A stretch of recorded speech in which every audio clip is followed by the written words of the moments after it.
Oke, berikutnya kita akan masuk ke beberapa fitur IR yang lebih lanjut ya. Jadi sebutannya di sini Enhanced Entity Relationship atau EER. Nah, salah satu fitur pada EER ini adalah hierarki supertipe dan subtipe. Jadi supertipe ini adalah entitas yang sifatnya itu umum. Nah, sedangkan subtipe ya berarti entitas yang sifatnya itu lebih khusus yang merupakan pengkhususan daripada supertipe. Contoh misalnya mobil. Nah, mobil ini secara umumnya ya pokoknya kalau udah dibilang mobil ya itu kendaraan yang berjalan kan dengan 4 roda biasanya. Nah, ini bisa menjadi supertipe. Nah, kemudian sedan, bus, van ya dari bentuknya itu ternyata bisa berkedudukan sebagai subtipe. Nah, kalau kita gambarkan, hierarki supertipe ini letaknya pada bagian atas dan subtipe itu pada bagian bawah. Nah, yang supertipe ini dia akan memiliki atribut-atribut yang dimana atribut tersebut juga pasti akan dimiliki oleh subtipe. Jadi sebutannya di sini adalah share atribut. Jadi atribut ini juga akan dimiliki oleh subtipenya. Ya, jadi misalnya di sini ada atribut A, B, C. Maka secara A, B, C ini ya atribut A, B, C ini juga dimiliki oleh subtipenya. Nah, sedangkan pada subtipe itu nanti akan memiliki atribut yang tersendiri, yang unik. Nah, kemudian pada hierarki supertipe subtipe, supertipe ini bisa saja memiliki relasi dengan entitas yang lain.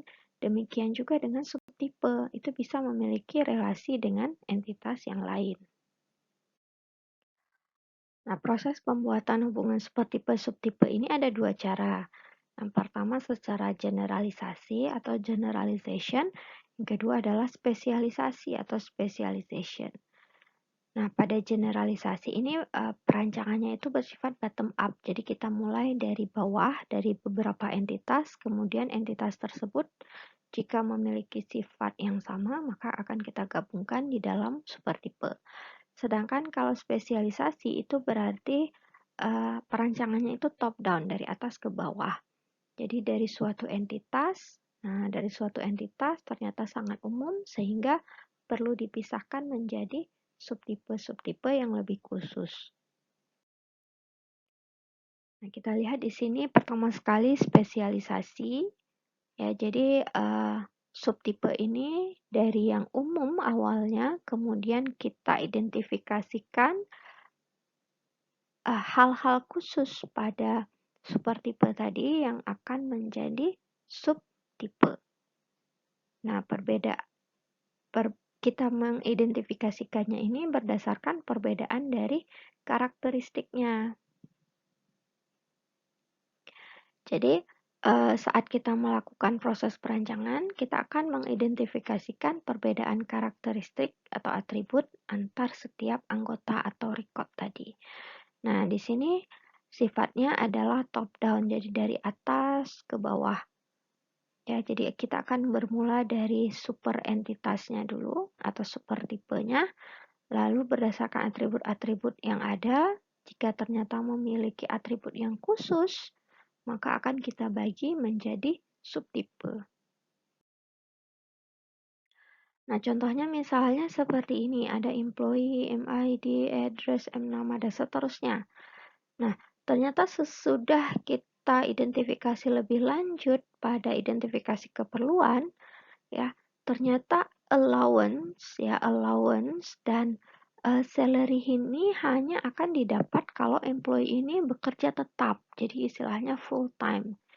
Ya, jadi kalau dia employee-nya itu sifatnya pekerjaannya itu berarti tetap pada perusahaan tersebut, maka barulah dia akan mendapatkan salary dan allowance. Nah, namun jika employee tadi bekerja tidak tetap, maka dia akan dibayar berdasarkan hourly rate. Jadi berdasarkan berapa jam dia rate pembayarannya. Nah, kemudian ternyata ada juga employee yang bekerja dalam jangka waktu tertentu berdasarkan nilai kontraknya. Ya, berdasarkan nilai kontraknya. Nah, ternyata sewaktu kita udah identifikasi seperti ini, tidak semua pegawai itu memiliki atribut yang telah disebutkan sebelumnya, maka akhirnya kita pisahkanlah employee tadi menjadi beberapa subtipe. Nah, kemudian kita pisahkan ya employee menjadi 3 subtipe ya, ada full-time employee, part-time employee, consultant. Nah, yang full-time employee ini tadi pengkhususannya ya atribut khususnya itu adalah salary dan allowance. Sedangkan untuk part-time employee atribut khususnya adalah hourly rate dan consultant itu atribut khususnya adalah contract number. Nah, sedangkan atribut-atribut yang dimiliki oleh semua employee itu adalah atribut pada supertipe. Ya, ini semuanya atribut pada supertipe yang bermakna atribut ini juga akan dimiliki secara otomatis oleh subtipenya. Nah, ini adalah contoh lain spesialisasi. Misalnya ada dosen ya, dosen itu nanti ada kode dosen, nama alamat dan seterusnya. Nah, ternyata ada dosen tetap, ada dosen tidak tetap. Nah, kalau dosen tetap nanti akan ada gaji bulanan, ya, kapan dia masuk, jabatannya apa. Nah, kemudian dosen tidak tetap, misalnya, ya berarti gajinya itu apakah per masuk ataupun per hari dia masuk, ya. Jadi ada perbedaan seperti itu yang menjadikan kita membagi dosen tadi menjadi dosen tetap dan dosen tidak tetap. Proses pada hierarki supertipe dan subtipe berikutnya adalah generalisasi. Nah, pada generalisasi ini ya proses ini kita identifikasikan karakteristik atribut yang sama dari 2 atau lebih entitas subtipe. Jadi istilahnya kita bermula dari beberapa subtipe nih. Ya, jadi dari beberapa subtipe, sewaktu kita lihat dari beberapa subtipe tersebut, kok ternyata memiliki karakteristik yang sama, yang bisa digabungkan. Sehingga karakteristik tersebut kita gabungkan dia di dalam supertipe. Nah, jadi prosesnya ini adalah bottom up dari bawah ke atas. Berikut ini kita lihat contoh dari proses generalisasi di mana di sini ada 3 entitas yaitu car, truck, dan two-wheeler. Two-wheeler ini adalah kendaraan roda 2 seperti motor. Nah, car ini memiliki beberapa atribut, truck juga sama, two-wheeler juga sama. Nah, namun sesudah kita identifikasi ternyata atribut-atributnya ini mirip ya, karakteristiknya mirip di mana semuanya itu memiliki vehicle ID ya, jadi ada vehicle ID, kemudian ada license number ya, ada license number, kemudian ada price, ada model, kemudian ada max speed. Ya, semuanya ini punya untuk ketiga-tiga entitas ini. Nah, sehingga akhirnya karena karakteristik tadi ternyata banyak yang mirip, kita buatlah satu entitas yang baru sebagai supertipe yang akan mengakomodir semua karakteristik yang mirip tadi atau yang sama, yaitu vehicle ID, license number, price, model, dan max speed.